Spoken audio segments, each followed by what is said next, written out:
پاکستان تحریک انصاف حکومت کے سامنے سرنڈر کرنے کو یا پولیٹیکل سرنڈر کرنے کو، یا وہ یہ سمجھتے ہیں کہ عوام کی طاقت ہمارے ساتھ نہیں ہے، وہ اس کو تسلیم کرنے کو تیار ہیں ہی نہیں، تو پھر آپ کیا سمجھتے ہیں کہ اب نیکسٹ وے فارورڈ کیا ہے؟ آپ نے مذاکرات کی آفر کر دی، وہ تحریک تحفظ والوں نے تو قبول کر لی، لیکن پاکستان تحریک انصاف کا کنڈکٹ تو پھر سب کے سامنے ہے، تو اب آگے کیا ہو سکتا ہے سر؟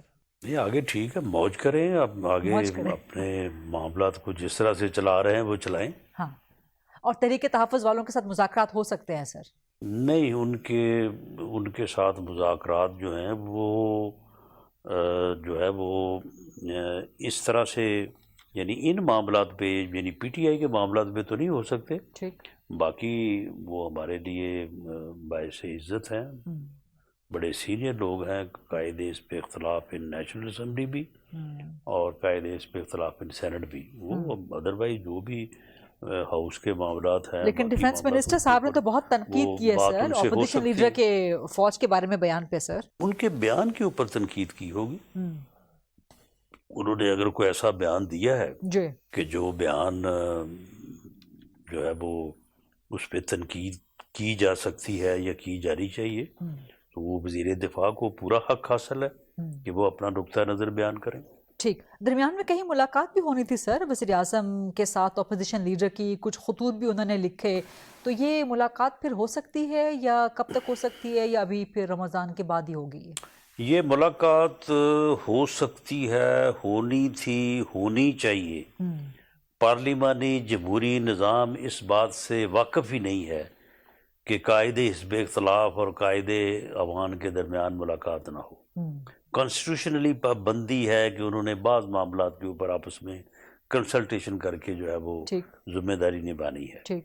یہ پہلی دفعہ 18 سے 22 تک جو ہے وہ اس ملک میں یہ ایکسپیرینس ہوا ہے کہ قائد عوان نے قائد حزب اختلاف سے نہ بات کی، نہ فون کیا، نہ ہاتھ ملایا، تو اس لیے یہ ملاقات تو بالکل ہونی چاہیے، اور وزیر اعظم ایز قائد عوان جو ہے وہ بالکل ملاقات کریں گے۔ معاملہ یہ ہے کہ یہ پھر ایک پی ٹی آئی کے اندر ہی گفتگو شروع ہو گئی تھی کہ جی یہ ملاقاتیں جو ہیں یہ تو ہمیں 8 فروری کے راستے سے ہٹانے کے لیے ہیں، تو پھر ہم نے سوچا کہ ہم نہ ان کی پوزیشن خراب کریں اور یہ ملاقاتیں جو ہے یہ 8 فروری کے بعد ہو جائیں۔ اچھا ٹھیک ہے، تو یعنی کہ اب ملاقات کا دروازہ کھلا ہوا ہے، لیکن وزیر اعظم شہباز شریف صاحب اگر اسمبلی میں جائیں گے، زیادہ سیشنز کو اٹینڈ کریں گے تو ہی ملاقات ہو سکے گی نا سر؟ جی انشاءاللہ۔ کب تک جس دن بھی قومی اسمبلی میں وزیر اعظم تشریف لائے جی، اور یہ دن کب آئے گا سر؟ اختلاف موجود ہی ہوتے ہیں وہ، تو نہیں پی ایم صاحب کب تشریف لے جائیں گے، یہ دن کب آئے گا سر؟ ان کی سیٹ پہ جا کے ان کو مبارکباد بھی دیں گے، ان سے ملاقات بھی کریں گے۔ سر چل رہا ہے نا اسمبلی کا سیشن، تو میرا خیال ہے کہ چل رہا ہے، کا بھی کہیں گے، اسی سیشن میں جائیں گے وزیر اعظم صاحب؟ جی یہ جس دن بھی، آج بھی جا سکتے تھے، کل بھی جا سکتے ہیں، کسی وقت بھی جا سکتے ہیں۔ ابھی تو پی ایم صاحب میرا خیال ہے کہ غالباً وہ جا رہے ہیں، تشریف لے جا رہے ہیں واشنگٹن، وہاں پہ ٹرمپ سے تو ہاتھ ملائیں گے، لیکن یہاں پہ بہت سے لوگ ان کے ہاتھ ملانے کے منتظر ہیں ایوان میں۔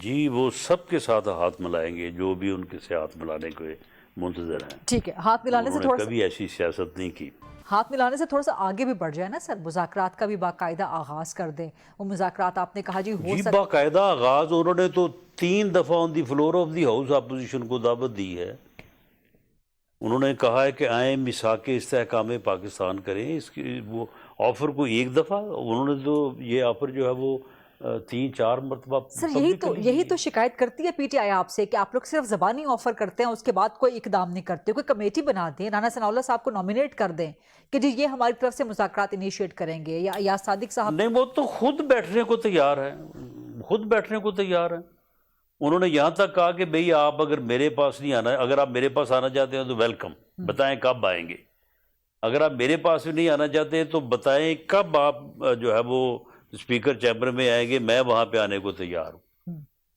ٹائم تو یہ نہیں دے رہے، ملاقات سے تو راہ فرار انہوں نے اختیار کی۔ دعوت تو وزیر اعظم نے دینی ہے نا کہ جی یہ دن ہے، یہ تاریخ ہے، آپ میرے پاس آ جائیں۔ رانا ثناء اللہ صاحب وہ دعوت وزیر اعظم کے بہاف پر وزیر اعظم نے ان کو کہا ہے کہ جب بھی آپ مناسب سمجھیں، میرے پاس آنا چاہیں اطلاع کریں، اگر آپ نے اسپیکر چیمبر آنا ہے تو اسپیکر صاحب کو بتا دیں کہ جی فلاں وقت ہم آ رہے ہیں، تو وزیر اعظم کو اطلاع کر دیں۔ تو سر آپ کی طرف سے پھر اپوزیشن کے لیے ایجنڈا کیا ہوگا؟ آپ کیا دے سکتے ہیں اپوزیشن کو کوئی سوچ تو ہوگی، کوئی خد و خال تو ہوں گے سر؟ ایجنڈا پاکستان کو خراب نہ کریں، پاکستان کے لیے جو ہے وہ تعاون کریں۔ پاکستان جن مسائل سے دو چار ہے ان میں جو ہے وہ پاکستان کی بہتری کے لیے، پاکستان کو استحکام دینے کے لیے جو ہے وہ تعاون کریں۔ سر وہ تو ان کا تو کہنا یہی ہے کہ آپ لوگ اس استحکام کو نقصان پہنچا رہے ہیں، وہ کہہ رہے ہیں کہ آپ راستے میں سے ہٹ جائیں، آپ کے پاس مینڈیٹ نہیں ہے، آپ معیشت ٹھیک نہیں کر سکے، دہشت گردی کو سنبھال نہیں سکے، پاکستان کے اندر پولیٹیکل ہارمنی آپ نہیں لا سکے، وغیرہ وغیرہ۔ تو ہٹا دیں، ہمیں ہٹا دیں، ان کے پاس بھی تو مینڈیٹ نہیں تھا، یہ بھی تو معیشت ٹھیک نہیں کر سکے تھے، بلکہ ٹھیک معیشت کو انہوں نے خراب کر دیا تھا، تو پھر یہ کیوں نہیں ہٹ گئے تھے؟ ان کو پھر ہم نے ہٹایا ایک آئینی طریقے سے اور ان کے خلاف عدم اعتماد کیا، یہ بھی ہٹا دیں، اگر ہٹانا چاہتے ہیں تو ہٹا دیں۔